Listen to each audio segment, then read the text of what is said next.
I have a program today that I'm going to show you. It's an English bracket clock, double Fusee. Both Fusee cables have been broken, as you can see here.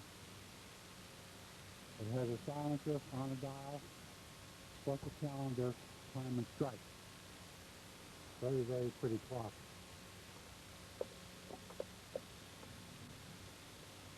Back of it. Nice heavy English construction.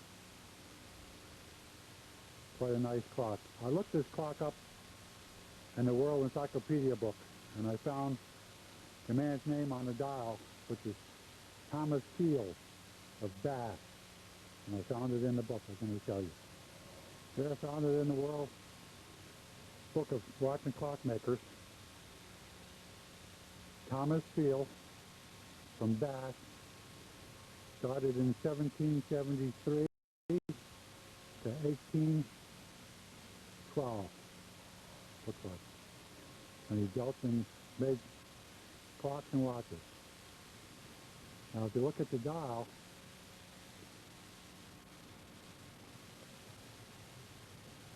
you can see his name inscribed on the dial.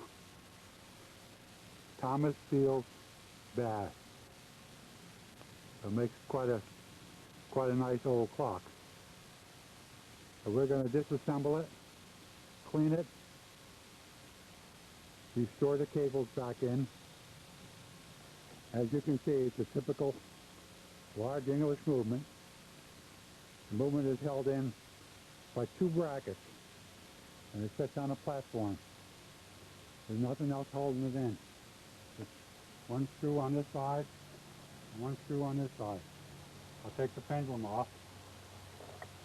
I'll take the two screws off, and we'll take the movement into the shop. As you can see, the movement comes out in one piece. The dial and the movement all come together. Cables are broken. We'll replace the cable.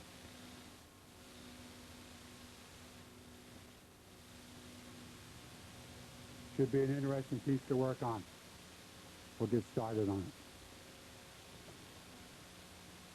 Now the first thing I want to do is I want to take off the hands and the dial. We'll do that for you right now. I'll remove the hands. What I want to point out here is on a lot of your early English clocks, both bracket and grandfather, the hour hand is held on with a screw, not just pushed on by friction. And so is the calendar hand. There's the calendar hand with the screw and the hour hand with the screw. So they only go on in one position. You can't put them on just anywhere. It has to go on the correct position. Now I'll take the dial off. Okay, I've removed the dial. I'd like to get a look at the front plate on this clock with the calendar mechanism.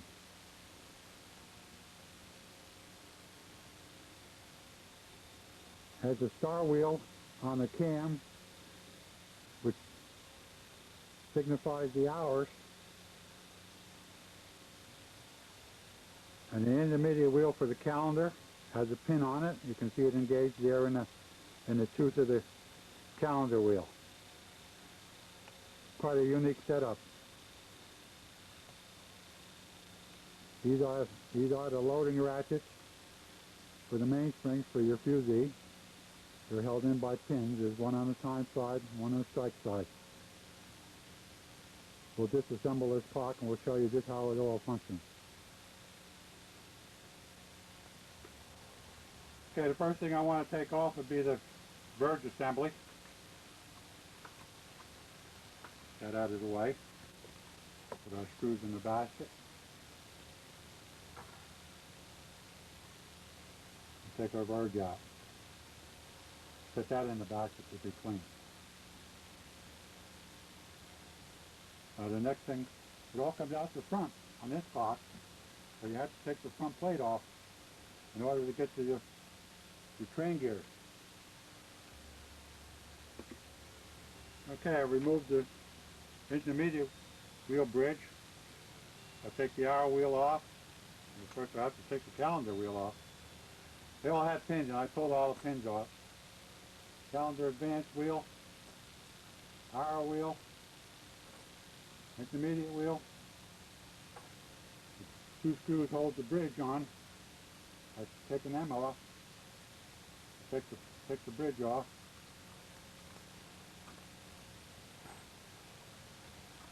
Take the star wheel and cam off. Cannon pinion. And the hand tension washer. Be very careful of this so you don't lose it. This is the tension for your hand on your clock.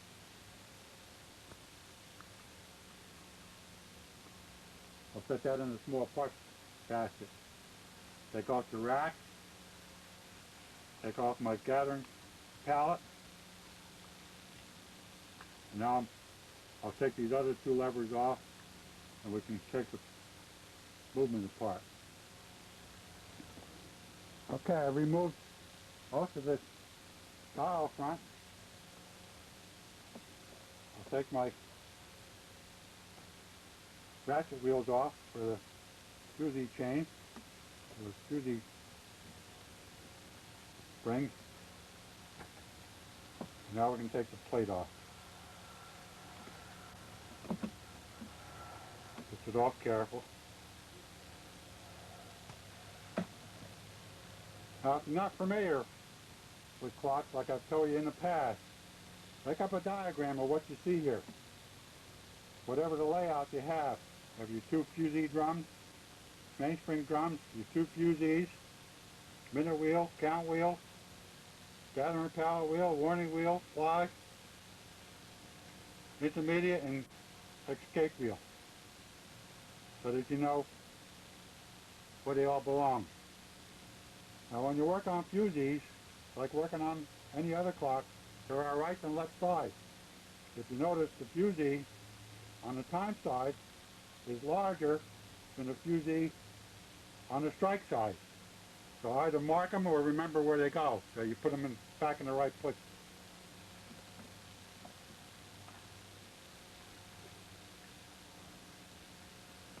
Now I'll take these out and we'll put them all in the basket, get them all cleaned up.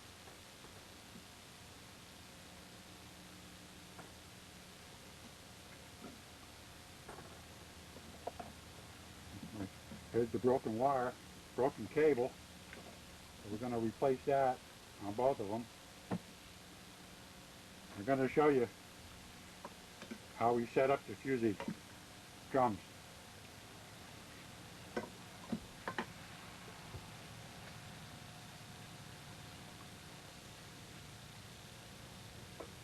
Now when you're working on a Fusee, you have to take the Fusee apart in order to get the cable down inside. So there's a set screw that holds this keyhole tension washer on.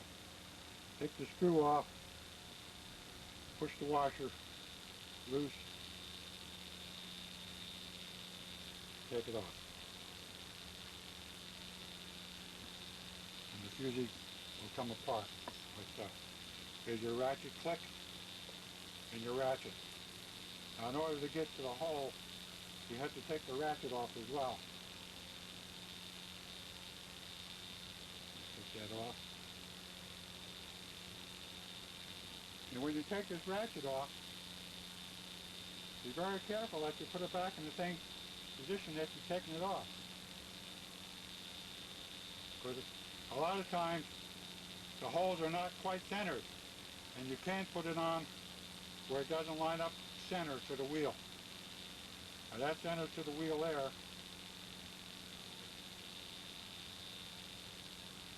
Those are the original holes, so it's centered now. And if I turn it a half a turn, what happened here, I line it up with the holes, now my wheel's not in center. So be careful when you put it back that it is centered.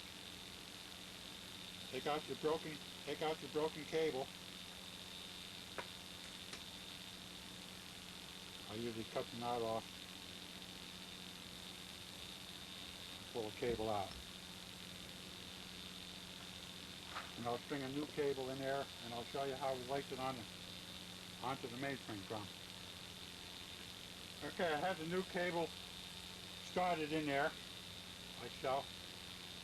What I want to point out here is they can lubricate your fusee. Put a little, this is silicone grease, like you use in the barrels,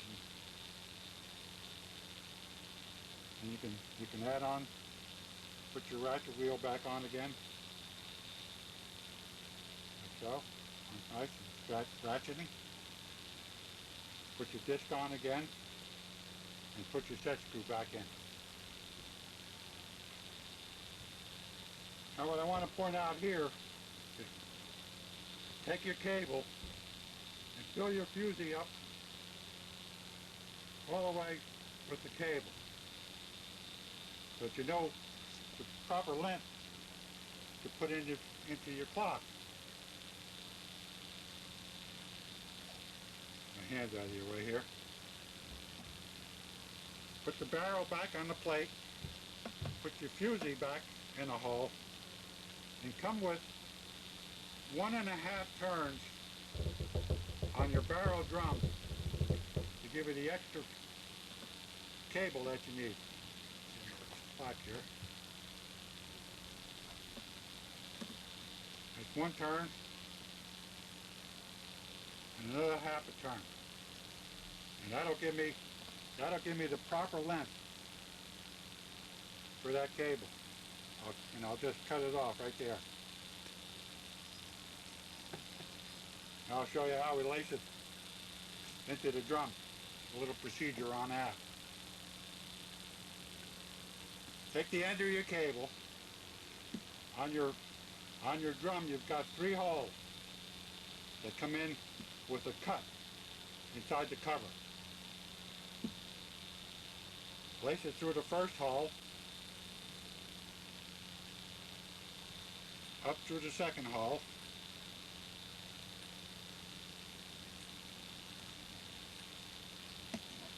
and down through the third hole.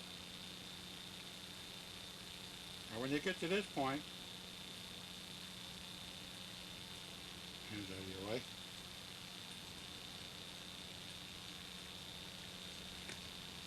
When you get to this point, you've got a loop coming in and another loop coming in from this side.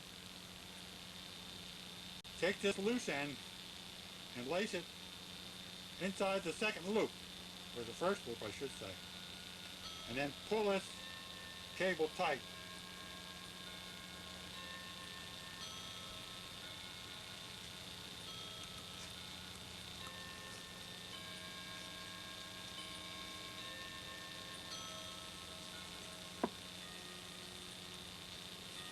Like so. Pull that nice and tight.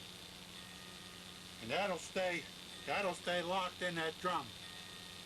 As long as you have that 1.5 turn for a surplus. Now the 1.5 turn will become about 1 1/4 because I used up a little cable here. That's why I say go 1.5. I have a little diagram to show you what that comes out to. I made up a little diagram so you get a little better idea of what I just did there. This represents your barrel. There's 3 holes in the drum of the barrel. There's a cutout on the plate. You come in with your cable. You lace it through the first hole, up through the middle hole, down through the third hole, and then you loop it inside the cable that's there, and then pull this up nice and tight. And that cable will lock in there. You don't need no knots or anything in it. And I left on the bottom here, leave extra cable so that you have enough room to do this. Leave extra cable for 1.5 turns around the barrel. That'll give you enough cable to run this clock. for 8 days. Okay, my movement's all clean. I had the 2 fusees relaced with new cable, put in the center wheel, and my other striking barrel.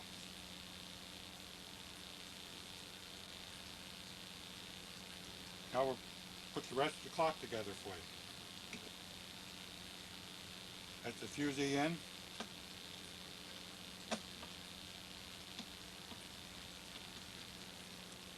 Goes in a clockwise direction, so make sure you're inside the post.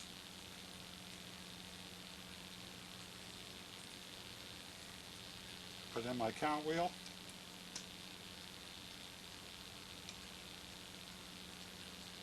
Gathering pallet wheel. A warning wheel. And stop wheel. And my fly. And when you preset this clock, try to set your warning pin lined up with your fly so that you have enough run when you're putting the strike together. Intermediate wheel,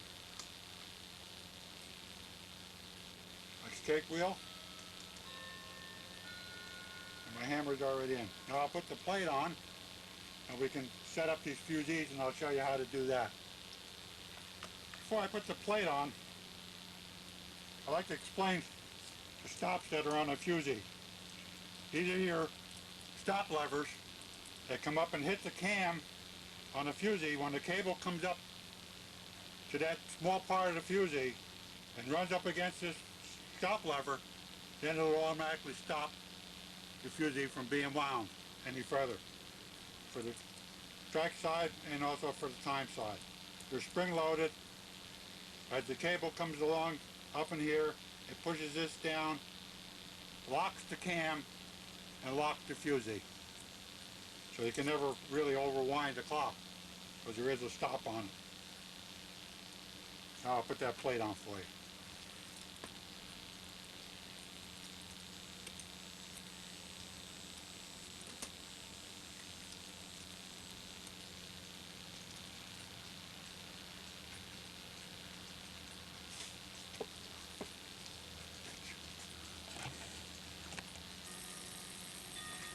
Alright, I got the plate all on.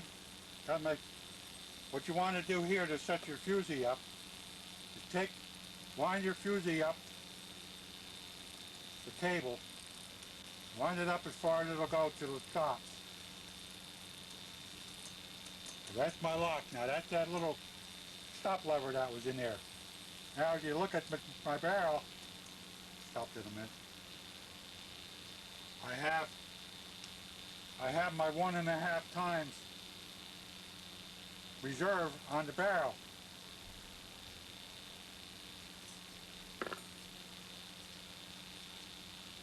Now what I'm going to do is I'll let this run down a little bit, and I'll show you how much tension to put on that barrel. Okay, what you want to do now is put a little bit of power onto your barrel so that you can let this fusee run all the way down so there's no power left in your mainspring. And then we can put the proper tension on it when we get to the end of the fusee.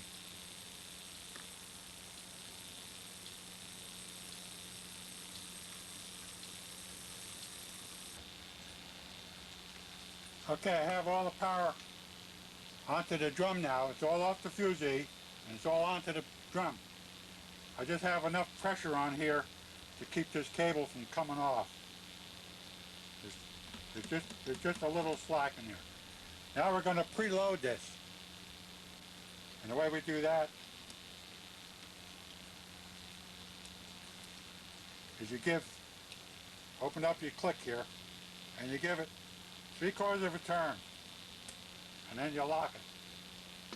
And that's the proper torque for when it's fully wound to bring that fusee back all the way. Lock that in place. Do the same thing to the other side. Now when we wind it up,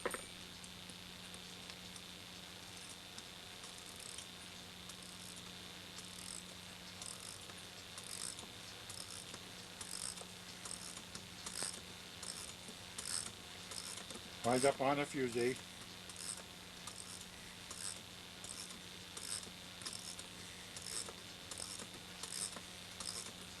Coming to the end. And the cable's pushing that lever over. And that'll lock right there. You can't go any further. And now we have our 1.5 turn on our barrel so that we don't break the cable at the hull. And we're ready to do the other side. Do the same thing to the strike side.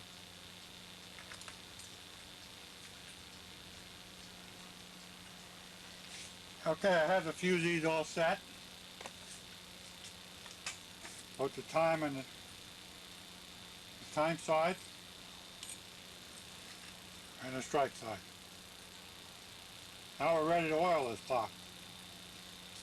Like I've told you in the past, don't over oil your clock because you got a nice clean plate. You don't want oil running all down and staining your plate.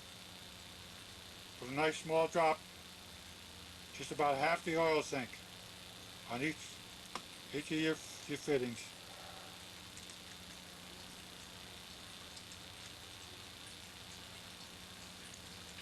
Don't need it. You don't need 2 quarts of oil. That's the back side. Now I'll do the front side.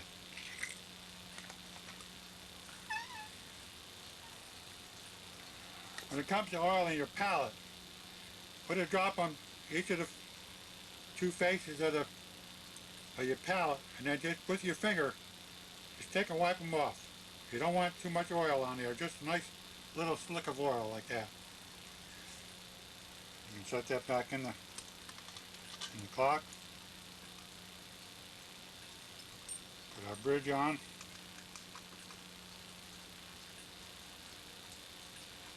Couple of screws here.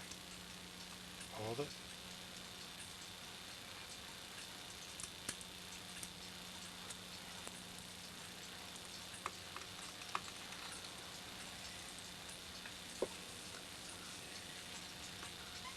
Alright, now that I have my bridge on, I'll put a little power to it and see what happens here. We got a nice free running train. We know this clock is going to work. Now I'll go ahead and put on the front and I'll explain some of that to you. What I put back on is our tension washer for our hand so we don't lose it. Cannon pinion on. Our cannon pinion bridge.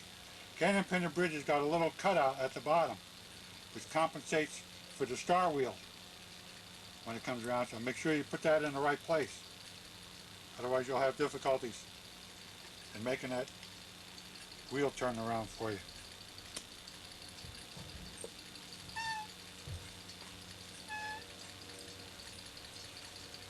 Couple of screws in there.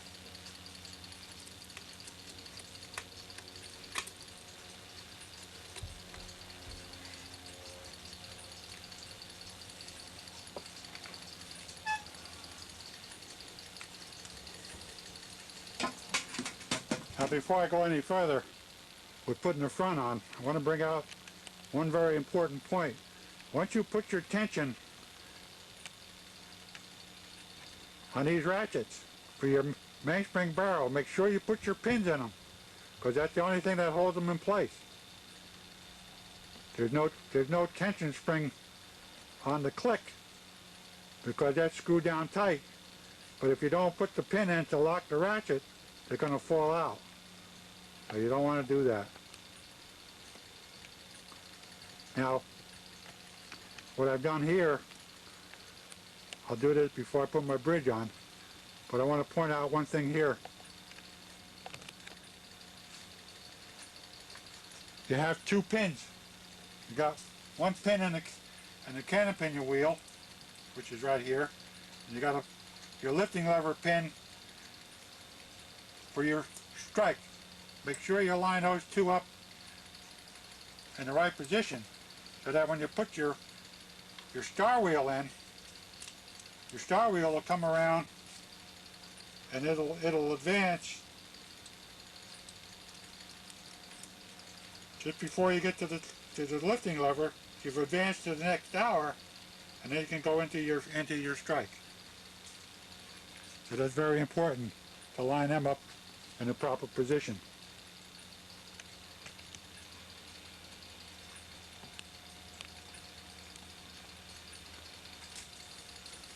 Now I'll go ahead and put my arrow wheel on, my calendar advanced wheel,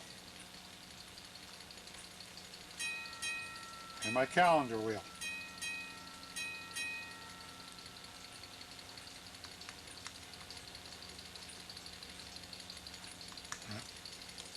That's the wrong way. Okay. Now while you have your oiler out, I can put just a little drop of oil on these advancing pieces so that they have a little bit of slip to them. Not too much, just a small drop. I'll take and go ahead and put all my pins in. Put my bridge on here.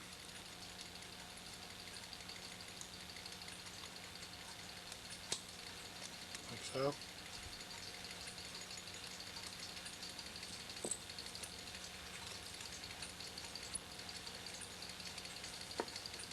Tighten up that screw.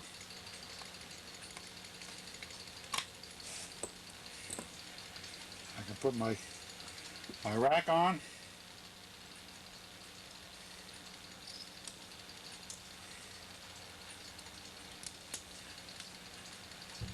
Now we're ready to put this on a test rack.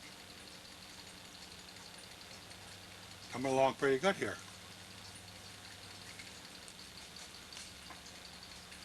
Okay, I have the dial hands on. Calendar hand is on. Turn it around here and try everything functions properly. I'll bring that hand around. 3 o'clock.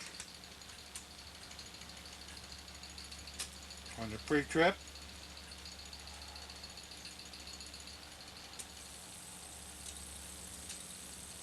3 o'clock.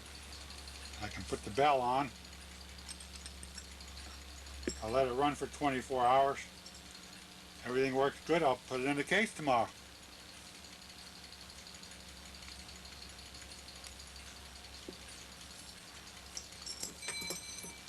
Bell on up here. A little piece of felt on there. I like the loud bell, I guess. Let's see if the hammer's right.